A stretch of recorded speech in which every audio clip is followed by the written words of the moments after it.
Have you ever said something with the best of intentions, only to see the listener's face tighten and the atmosphere turn heavy? Have you ever walked away from a conversation replaying your own words, wishing you had simply stayed silent?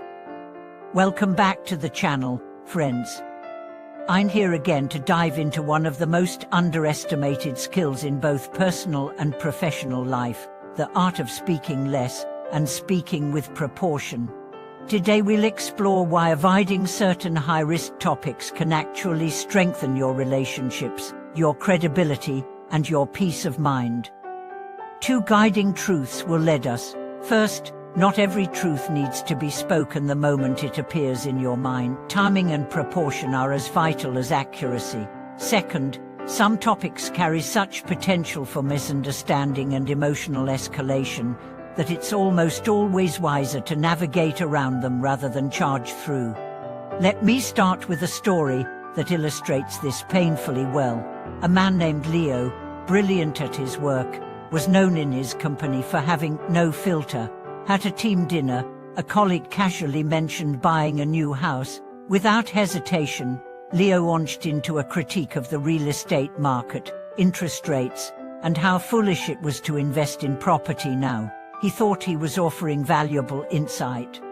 The colleague's smile stiffened, the rest of the table went silent. Later, a mutual friend told Leo, "It wasn't what you said, it was when and how you said it." That moment wasn't about finance, it was about sharing personal joy. Leo realized too late that his truth-telling had traded connection for correctness. This is where proportion comes in. Proportion in speech is the ability to sense when your words will land as intended and when they will simply bruise, confuse, or alienate. It's knowing which truths serve the moment and which can wait or remain unsaid entirely. Among the many possible conversational hazards, there are 3 high-risk categories that even the most eloquent person should treat with extreme caution. They are personal criticism in public, unsolicited opinions on deeply personal choices, and comparisons that subtly diminish someone's experience or achievement. Personal criticism in public often humiliates us more than it helps. Imagine being corrected by your boss in front of the entire team. Not only is the content hard to absorb in that moment, but your focus shifts to managing embarrassment. The same dynamic plays out in families, friendships, and social groups. Private feedback, given with care, preserves dignity and leaves room for genuine change. Unsolicited opinions on personal choices, whether about someone's career, partner, parenting style, or health, tend to backfire because they intrude on areas where the person feels ownership and vulnerability. Even if your perspective is sound, the absence of invitation can make it feel like judgment rather than help. The rule of thumb here is simple. If they haven't asked, consider waiting or framing your input as curiosity rather than directive. Comparisons that diminish often hide in seemingly harmless phrases. "That's good, but when I did it," or "yes, but so-and-so managed it in half the time." These comments shift the focus from appreciation to competition, often eroding trust. Even well-meant comparisons can plant seeds of resentment or self-doubt in the other person. Why are these 3 so risky?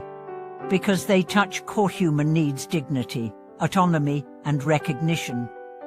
When we harm those, even unintentionally, repair takes far longer than the moment we saved by speaking quickly.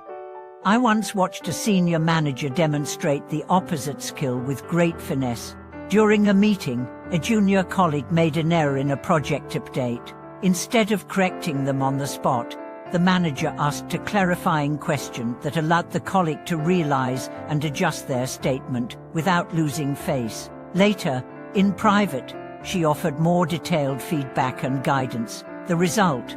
The colleague felt respected, learned the lesson, and deepened their loyalty. Speaking less doesn't mean suppressing your voice or avoiding difficult truths. It means choosing the time, place, and manner that give your words the best chance to help rather than harm. Sometimes the most impactful statement in a conversation is a question that invites the other person to explore their own thinking. Other times, it's silence, allowing their joy or pain to breathe without interruption.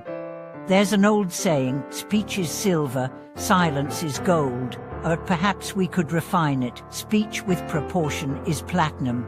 Because proportion doesn't glorify silence for its own sake, it honors the purpose of words, which is to connect, guide, and uplift when possible.